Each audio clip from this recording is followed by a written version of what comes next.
Assalamualaikum warahmatullahi wabarakatuh. Innal hamdalillah nahmaduhu wa nasta'inu bihi wa nastaghfiruh wa na'udzu billahi min shururi anfusina wa sayyiati a'malina. Man yahdihillahu fala mudhillalah wa man yudlil fala hadiyalah. Asyhadu an la ilaha illallah wahdahu la syarika lah wa asyhadu anna Muhammadan abduhu wa rasuluh sallallahu alaihi wa ala alihi wa sahbihi ajmain. Ya ayyuhalladzina amanu ittaqullaha haqqa tuqatih wa la tamutunna illa wa antum muslimun. Amma ba'd, فإن أصدق الحديث كتاب الله وخير الهدى هدى محمد صلى الله عليه وسلم وشر الأمور محدثاتها فإن كل محدثة بدعة وكل بدعة ضلالة وكل ضلالة في النار. Ayyatuhal akhawat yang dirahmati Allah tabaraka wa ta'ala, semoga senantiasa berada dalam lindungan Allah tabaraka wa ta'ala. Kembali kita mengkaji kajian rutin kita, dan insyaallah di kesempatan sore ini kita akan membahas satu bahasan dengan tema mendulang hikmah dari kisah Hajar dan Ismail. Para akhwat yang dirahmati Allah tabaraka wa ta'ala, sebagaimana di pembahasan sebelumnya kita sudah menyebutkan beberapa kisah-kisah di dalam Al-Quran yang berkaitan dengan para wanita. Kita sudah sebutkan secara global kisah-kisah yang tercantum lebih dari 23 pembahasan yang berkaitan dengan kisah-kisah wanita. InsyaAllah di kesempatan sore ini kita akan membahas satu peran wanita di dalam Al-Quran yang berkaitan dengan keluarga Nabi Ibrahim alaihissalam. Allah tabaraka wa ta'ala berfirman di dalam surat Ali Imran, Inna Allah astafa Adam wa Nuha wa ala Ibrahim wa ala Imrana 'alal alamin. Sesungguhnya Allah tabaraka wa ta'ala memilih Nabi Adam, Nabi Nuh, keluarga Ibrahim dan keluarga Imran atas yang lainnya. Di ayat ini Allah menyebutkan pemilihan terhadap hambanya Adam dan Nuh secara personal. Namun ketika menyebutkan tentang Ibrahim dan Imran, Allah Ta'ala menyertakan keluarganya. Keluarga Ibrahim dan keluarga Imran. Keluarga di dalam Al-Quran secara khusus Allah tabaraka wa ta'ala menyebutkan surat Ali Imran, keluarga Imran. Di kisah yang lainnya Allah Ta'ala menceritakan tentang keluarga-keluarga Nabi dan orang-orang soleh selain dari keluarga Imran adalah keluarga Nabi Ibrahim. Kita batasi pembahasan tentang keluarga Nabi Ibrahim pada pembahasan tentang Hajar dan Ismail. Para akhwat yang dirahmati Allah, Hajar ini sebagaimana disebutkan oleh para muarrikhin, para sejarah, ada yang mengatakan bahwa Hajar ini adalah seorang bangsawan di Mesir yang dihadiahkan oleh raja saat itu. Sebagian yang lain mengatakan bahwasanya Hajar ini adalah budak.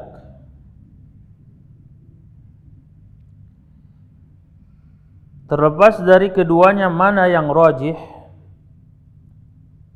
sekalipun sebagian mengatakan bahwa Hajar ini adalah seorang wanita dari keturunan bangsawan.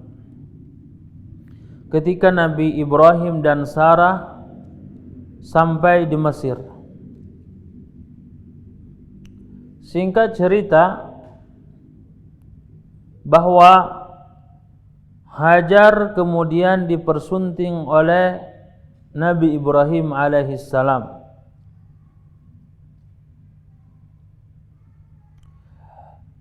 Dipersuntingnya Hajar oleh Nabi Ibrahim alaihissalam membuat episode kehidupan rumah tangga Nabi Ibrahim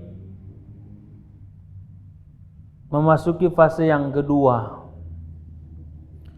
Fase yang pertama di mana istrinya Ibrahim yang bernama Sarah di pernikahannya yang sudah sangat cukup lama tidak dikaruniai seorang anak, sehingga kemudian Sarah pun mengizinkan Nabi Ibrahim untuk menikahi Hajar.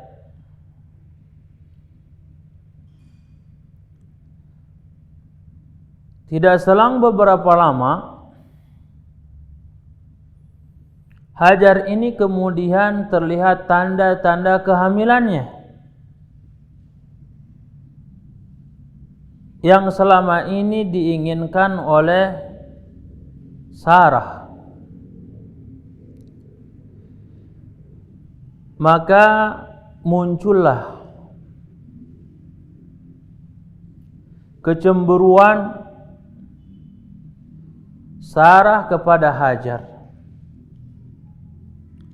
Dari sini kita tahu bahwa sifat wanita adalah pecemburu. Di dalam syariat kita cemburu atau ghirah itu diperbolehkan. Adapun hukumnya tergantung sejauh mana kecemburuannya. Karena terkadang cemburu akan menghilangkan akal sehat seseorang, sehingga bertindak, berucap yang menyebabkan kerugian pada diri sendiri bahkan kepada orang lain. Kita tahu di sini bahwasanya yang menganjurkan, yang mendukung Nabi Ibrahim menikah lagi adalah Sarah. Tapi ketika Hajar ini sudah diberikan tanda-tanda kehamilan pada rahimnya, mulailah ada kecemburuan.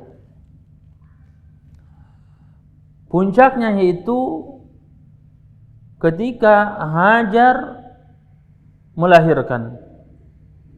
Karena dulu mungkin tidak ada USG, sehingga tidak diketahui dalam kondisi hamil ataupun tidak, apalagi setiap wanita dengan wanita lainnya masa-masa ngidamnya berbeda-beda satu dengan yang lainnya.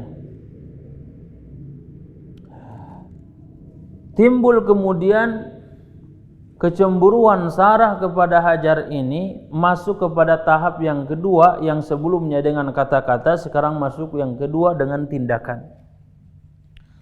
Apa itu? Dengan kalimat bahwasanya Sarah akan memotong, melubangi bagian tubuh yang ada pada Hajar dari bentuk kemurkaannya, Sebagian ulama mengatakan inilah awal mula adanya ditindih di anting, ya, yang ada pada wanita, dikisahkannya pada kisah Hajar dan Sarah. Sebagaimana khitan pertama kali terjadi pada Nabi Ibrahim alaihissalam.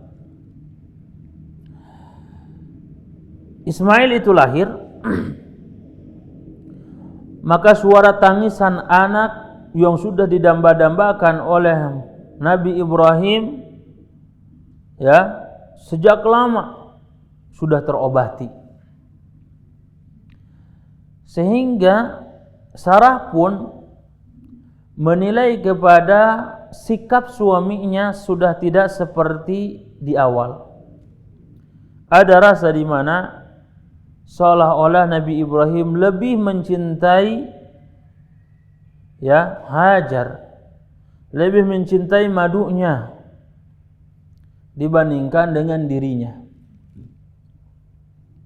Masuk ke tahapan berikutnya, yaitu di mana Sarah mengatakan kepada suaminya dan kepada madunya agar menjauhkan Ismail dari penglihatannya. Berarti ini cemburu sudah pada tahap apa? Tindakan. Ya. Kecemburuan sudah pada tindakan yang tidak rasionalis, itu menyebabkan petaka. Sehingga belum selang beberapa lama dari kelahiran Ismail, Ibrahim sebagai sosok seorang ayah harus bertanggung jawab dengan membawa keluarga kecilnya, Hajar dengan Ismail, ke tempat yang sangat jauh di sana. Maka dari Palestina mereka berangkat menuju Bakkah, menuju satu tempat yang belum pernah dihinggapi, belum pernah ditinggali, dan belum pernah mereka nengok sekalipun lewat ke sana. Kebayang wanita yang baru lahiran, baru saja melahirkan, kemudian harus menempuh jarak yang tidak, ya, yang tidak singkat, jaraknya sangat jauh, lebih dari 1000 kilometer. Nabi Ibrahim berangkatlah dengan Hajar. Di sinilah kata para ulama,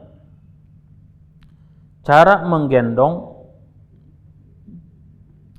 cara membawa Ismail itu dengan menggunakan cara di apa namanya itu, pakai kain, ya, kemudian bahasa kitanya, bahasa Sundanya, diais, dibawa oleh Nabi Ibrahim. Sarah Hajar yang saat itu baru selesai dari melahirkan, tidak banyak kata yang ditanyakan kepada Ismail. Hendak kemana? Mau pergi kemana? Saya ini mau diapain? Hajar yang tegar itu manut sama suaminya. Dia pergi nan jauh di sana. Kebayang padang pasir di zaman itu belum seramai zaman-zaman di zaman Rasul, yang sudah terjadi rihlatas syita'i was-shaib, perjalanan dagang di musim panas ke Syam, musim dingin ke Yaman.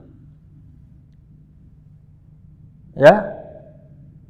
Kendaraannya wallahu a'lam. Apalagi enggak ada MRT. Tidak ada apa namanya itu, kereta api yang kilat, enggak ada. Perjalanan yang sangat jauh. Hajar yang tegar itu mengais anaknya selama perjalanan yang sangat panjang sampailah ia di Bakkah atau yang kita sebut dengan Mekkah. Sesampainya di lokasi tersebut jamaah, Nabi Ibrahim alaihissalam tidak banyak kata yang diucapkan kepada Hajar, kepada Ismail. Ia hanya menyampaikan kalimat dengan tindakannya, dengan body language-nya. Body language-nya ia ingin kembali ke Syam.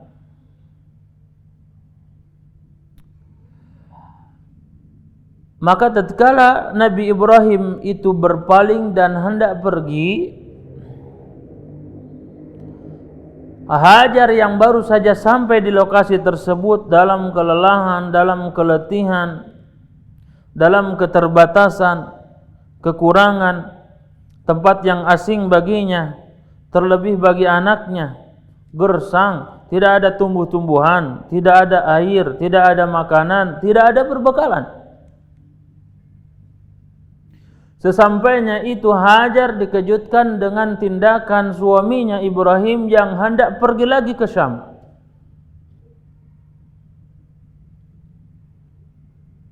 Kemudian Hajar memanggil Nabi Ibrahim. Panggilan pertama, panggilan kedua tidak menoleh. Nabi Ibrahim dia lanjut saja. Sudah selesai, dia langsung pergi.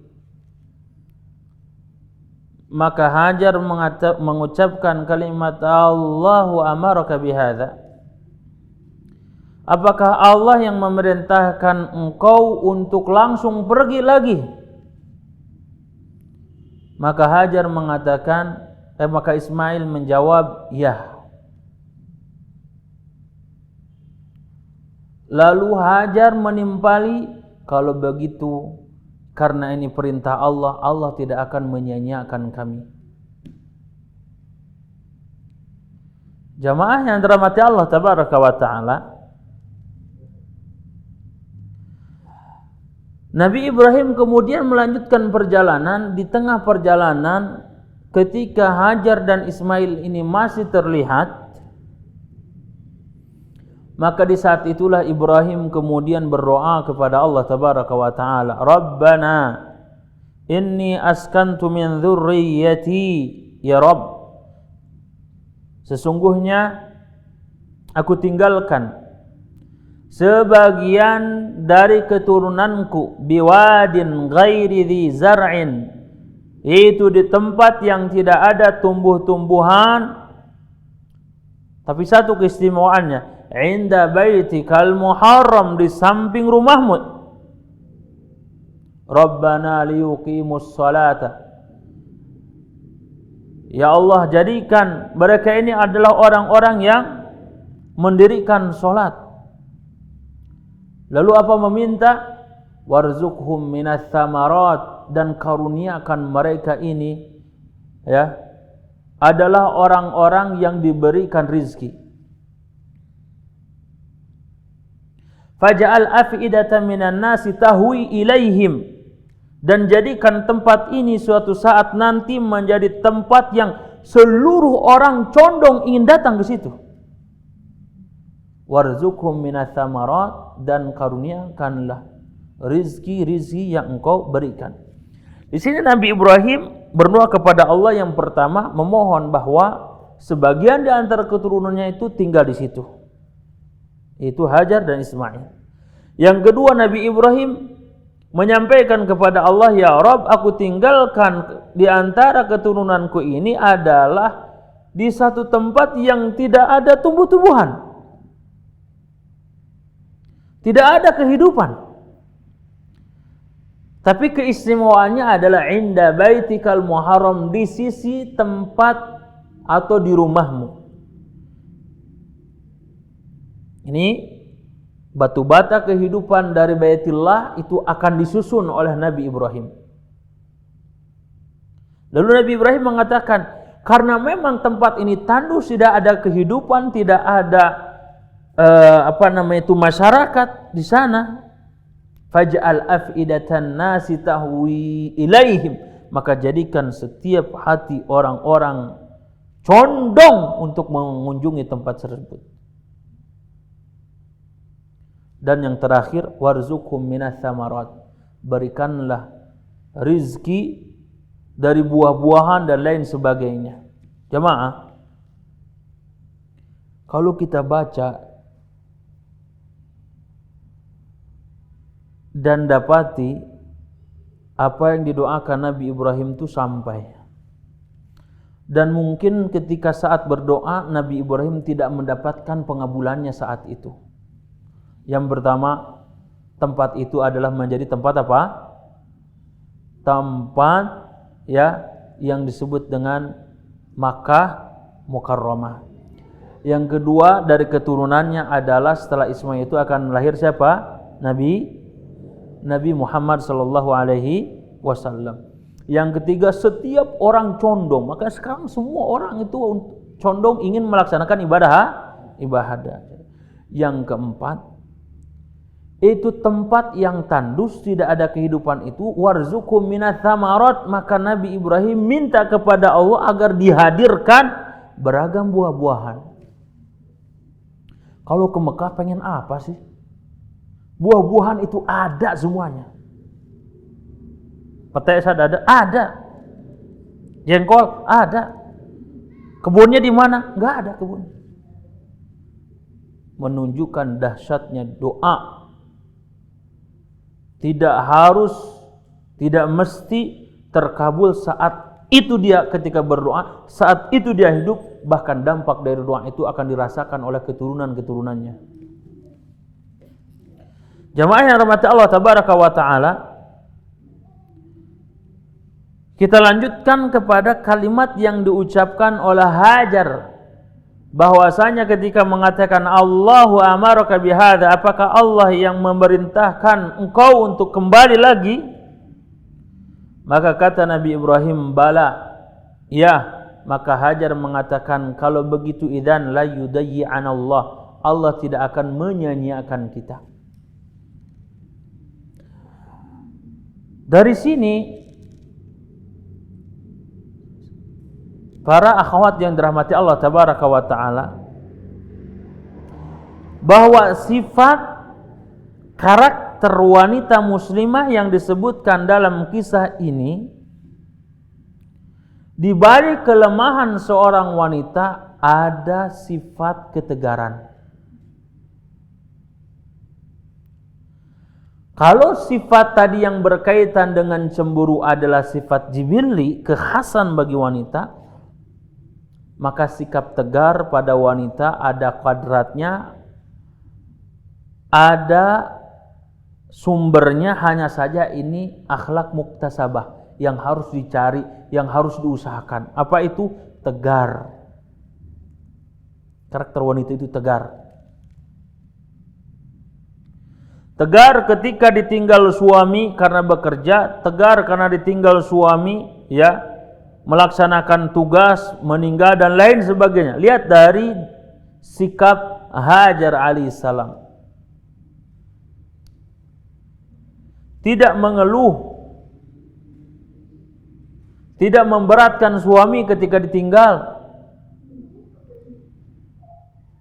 Boleh jadi wanita-wanita sekarang ketika kondisi seperti ini pasti menanyakan, di sini ada internetnya enggak? Pasarnya di mana? Saya ditinggalkan, bekalnya berapa? Kesini lagi kapan? Tega sekali, sekarang saya baru lahiran, anak belum besar sudah ditinggal. Situasi dan kondisi seperti ini mengharuskan setiap muslimah meneladani Hajar adalah dalam sikap ketegaran. Ketegaran itu akan ada ketika dia yakin Allah Maha Segalanya. Karenanya tadi ketika Nabi Ibrahim menyampaikan bahwasanya aku kembali karena panggilan Allah, maka Hajar mengatakan, idzan la yudayyi'ana Allah. Kalau begitu Allah tidak akan menyia-nyiakan kami. Menunjukkan sikap tegar, sikap qanaah bisa dihasilkan oleh para wanita ketika dia mengenali siapa Robnya. Ketika suami pengawasan, perlindungan terbatas dengan jarak dan waktu, maka dia tahu Allah Maha segalanya.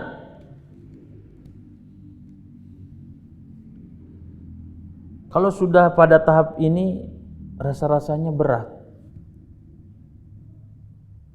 Ya, para muslimah misalnya dinikahi oleh seorang laki-laki, ama dia misalnya kuliah di luar negeri atau dia kerja di luar kota dan lain sebagainya. Terkadang untuk menerima pinangan dari seorang laki-laki tersebut sulit dijawab sekalipun suka. Kenapa? Sulit menerima kenyataan. Tapi Hajar alaihissalam ketika tahu bahwasanya yang memerintahkan itu Allah, maka dia tunduk patuh kepada takdir yang Allah Ta'ala berikan kepadanya. Selanjutnya jamaah, ketika Ibrahim pergi dengan doanya, maka Hajar kemudian tidak pasrah. Tenang nak, kamu ini anak bapaknya para nabi dan rasul. Allah tidak akan menyia-nyiakan kamu. Ya, tenang nak. Sekalipun padang pasir ini tidak ada tempat untuk berteduh, tidak ada air yang bisa kita minum, apalagi makanan. Kamu ini anak nabi. Yang dilakukan Hajar ketika kondisi seperti itu, tawakalnya disertai dengan tindakan. Ibrahim alaihissalam sudah pergi, Ismail bayi itu nangis. Bayangkan, kondisinya capek, tidak ada suami, tidak ada warung yang bisa dikunjungi, tidak ada ATM, di perasingan, ya, sulit minta tolong. Maka terjadilah apa yang terjadi. Seorang ibu rela meracuni anaknya. Seorang ibu rela membunuh anaknya. Terjadi. Kenapa? Logika sudah tidak bisa lagi dimainkan. Perasaan sudah tidak bisa lagi adanya rasa rasa cinta dan kasih sayang. Tapi Hajar dengan ketegarannya, bentuk tawakalnya adalah dia kemudian mencari-cari, ya, mencari air yang kemudian air itu disebut dengan air Zam-Zam.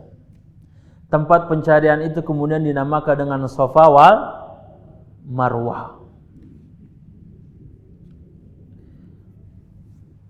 Yang kedua di sini teman-teman yang rahmati Allah tabaraka wa taala, yang harus dimiliki oleh seorang wanita karakternya setelah ketegaran, yaitu ketundukan terhadap takdir.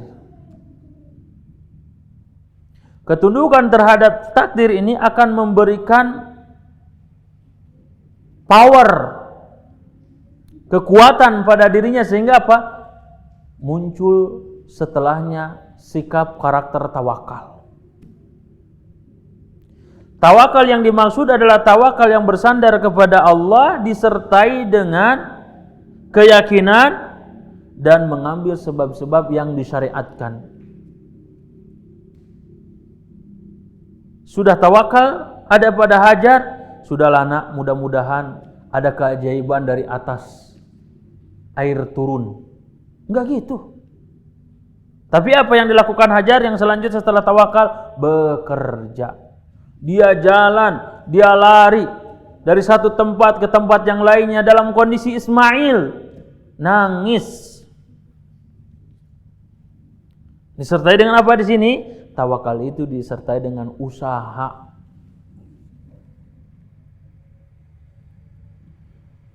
Jamaah yang rahmati Allah tabaraka wa taala,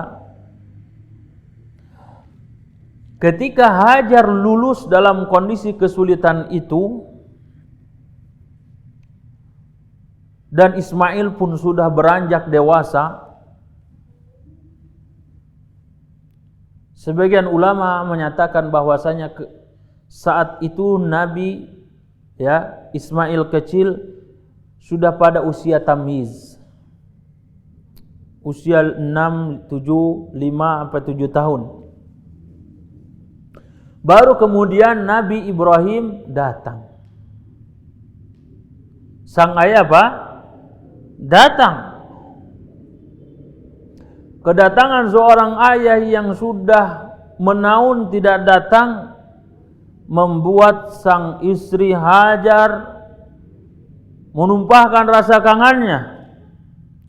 Ismail juga belum pernah melihat bagaimana wajah ayahanda yang sekarang terlihat. Kumpul, duduk bersama-sama. Bisa diakhiri dengan tangisan kegembiraan. Sudah lama tidak berjumpa, sekarang sudah ketemu anak saya seperti ini, seperti itu, dan sebagainya. Datang ketika sudah menumpahkan rasa kebahagiaan dan rasa kangen itu, Ibrahim berucap dan mengatakan kepada anaknya, "Ya bunayya, wahai anakku, inni ara fil manam, sesungguhnya aku bermimpi, inni adzbahuka, dalam mimpi itu aku menyembelihmu." Datang, sudah 5 tahun enggak datang. Ketika sudah menumpahkan rasa kangen dan rasa bahagia itu, kemudian sang ayah ngomong, "Nah, bapak mimpi. Mimpinya apa, Pak?" "Mimpinya mau menggorok kamu."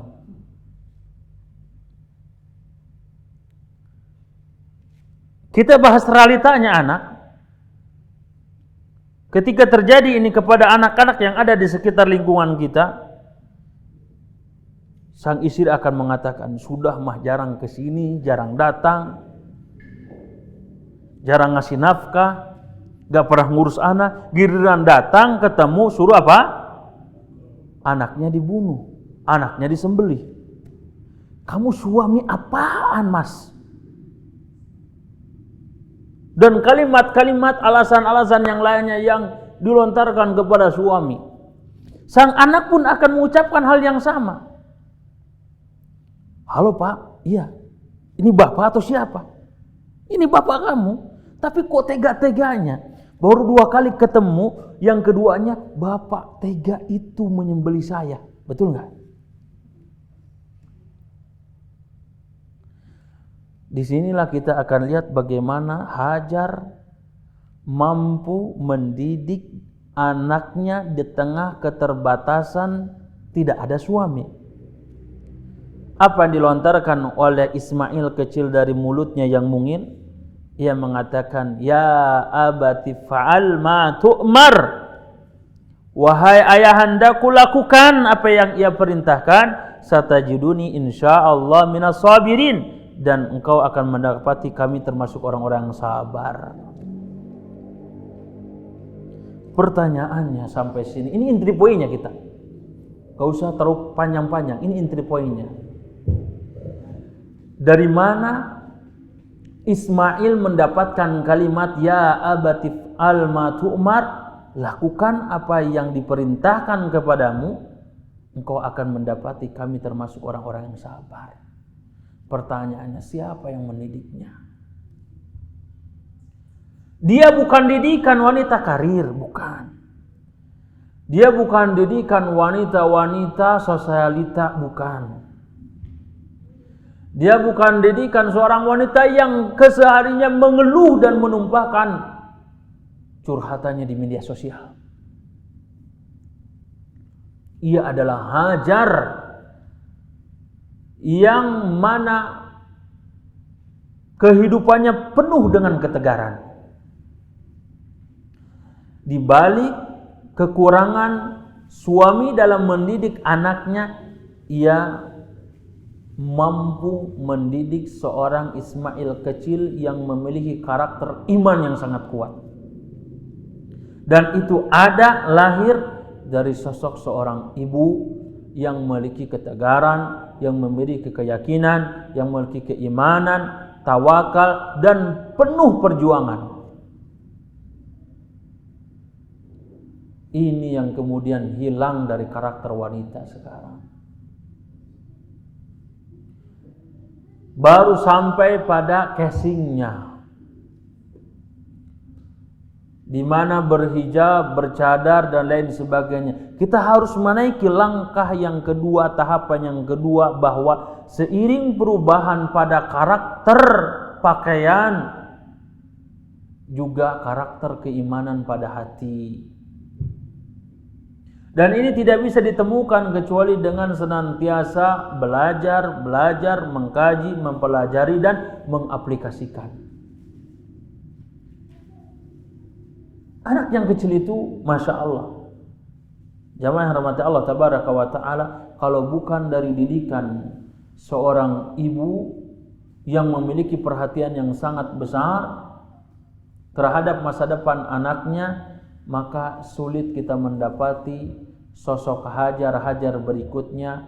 Kalau yang dijadikan barometer, yang menjadikan idola adalah para drakator, para aktris Korea Barat. Anak kita. Wah, Ustaz, kan itu suaminya Nabi. Ustaz, itu ibunya para nabi. Ya, tapi dikisahkan ini adalah untuk diteladani. Jarang sekali kisah-kisah ini kemudian dimunculkan, diceritakan.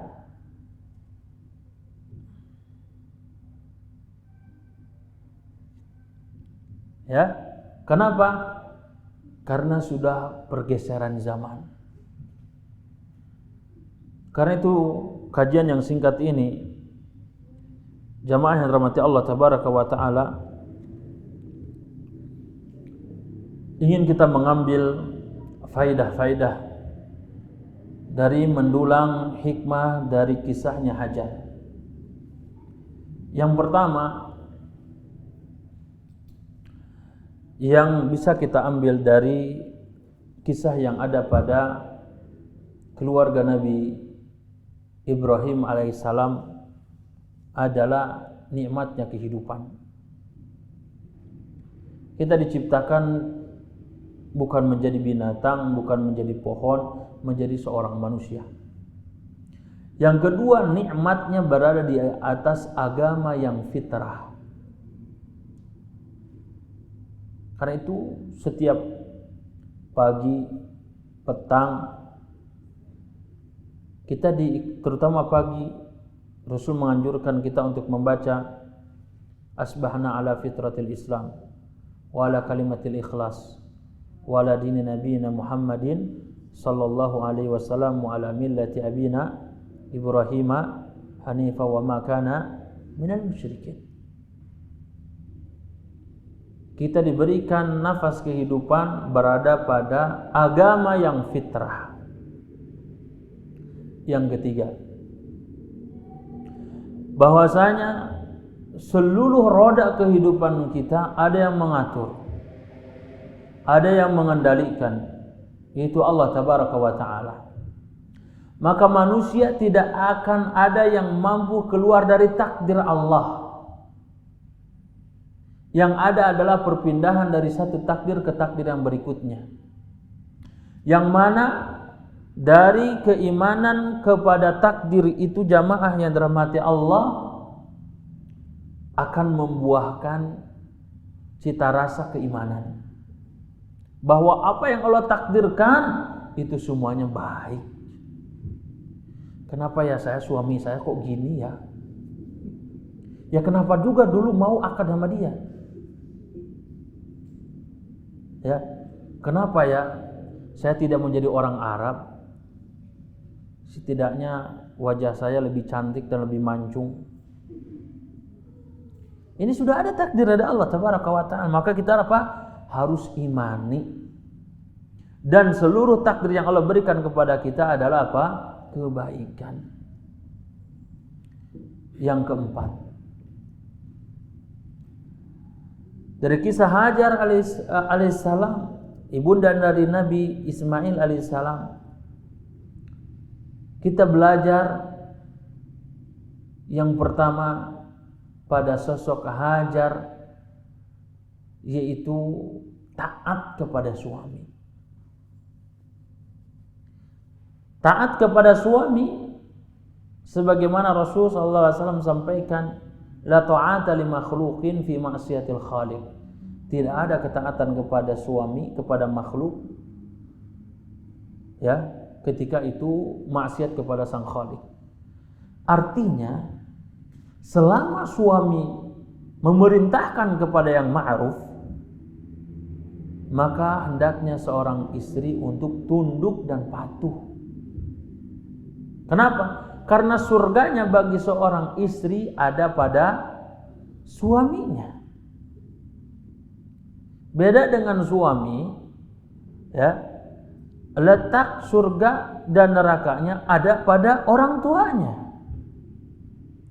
Dari sinilah kemudian kesulitan dan penyebab kebanyakan masuk nerakanya seorang wanita bukan karena kufur kepada Allah, bukan karena melakukan kesyirikan, tapi yang mereka lakukan adalah yakfurnal ashir, mereka kufur kepada sang suami. Bukti kufurnya apa itu? Yaitu tidak tahadduts bin ni'mah, tidak bersyukur dengan situasi yang ada. Kadang suami sudah memberikan 99% kehidupan, itu tercederai, hilang, tidak diingat hanya karena satu kali melakukan kesalahan. Maka jadilah seorang istri yang taat kepada suaminya manakala dalam perkara-perkara yang ma'ruf. Yang kelima, dari kisah Hajar juga mengajarkan kepada kita bahwa seorang wanita ada pada fase kondisi di mana fitrah kewanitaannya akan muncul, akan ada, maka itu tidak dibenci oleh Allah, namun akan menjadi petaka manakala itu sudah pada tahap di luar kodratnya, di luar syariat. Salah satunya tadi adalah rasa cemburu. Cemburu adalah fitrahnya. Tetapi cemburu ini bisa menzalimi orang lain, maka ini tidak boleh. Yang keenam, bahwa sifat tabiat wanita dan karakternya ada yang mesti diusahakan, harus dicari. Apa dari kisah Hajar? Yaitu tegar. Dan ketegaran ini muncul ada karena keyakinan dan keimanan.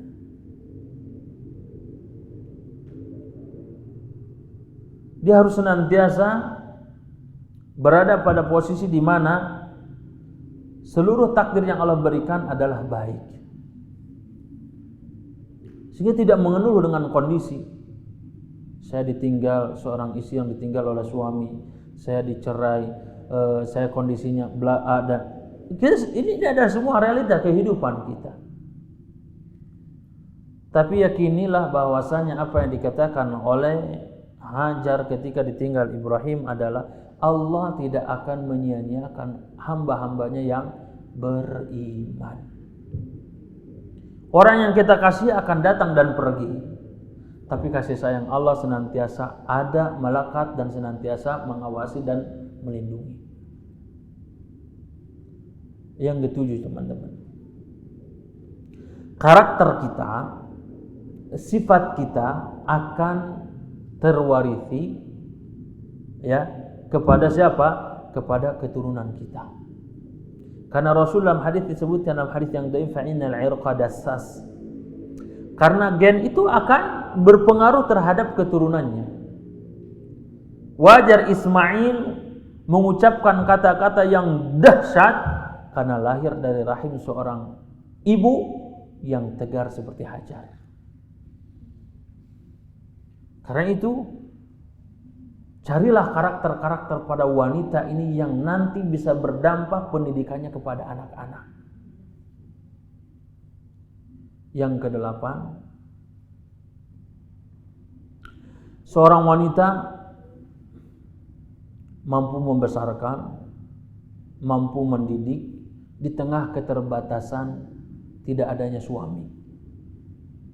Tapi itu bukan menjadi celah, menjadi alasan ketika gagal. Maka caranya apa? Jamaah yang rahmati Allah tabaraka wa taala, tawakal disertai dengan usaha. Didik anak dengan penuh ketegaran. Senyumannya, di balik senyumannya ada tangisan, ada kesedihan, tapi dia memperlihatkan kepada anaknya akan ketegaran. Kenapa? Karena dia sedang mendidik karakter. Yang terakhir, jamaah yang rahmati Allah tabaraka wa taala, bahwa seseorang akan diuji sesuai yang dia cintai. Seseorang akan diuji sesuai kadar yang dia cintai. Nabi Ibrahim itu dia sangat cinta, ingin punya anak. Allah uji dengan apa? Punya anak. Dan ketika sudah punya anak disuruh apa? Disembelih. Karena itu teruslah kita belajar yang meningkatkan keimanan dan ketakwaan kita kepada Allah. Yang kedua, sering-seringlah membaca kisah-kisah kaum-kaum terdahulu. Karena kisah-kisah mereka akan memberikan kepada kita efek spirit, kekuatan. Kalau mereka bisa, kenapa saya tidak bisa? Yang ketiga, hindari keluhan-keluhan kepada makhluk. Ya. Dan perbanyak mengeluh kepada sang Khaliq. Wallahu ta'ala a'la wa a'lam. Subhanakallahumma wa bihamdik, asyhadu an la ilaha illa anta astaghfiruka wa atubu ilaik. Wassalamualaikum warahmatullahi wabarakatuh.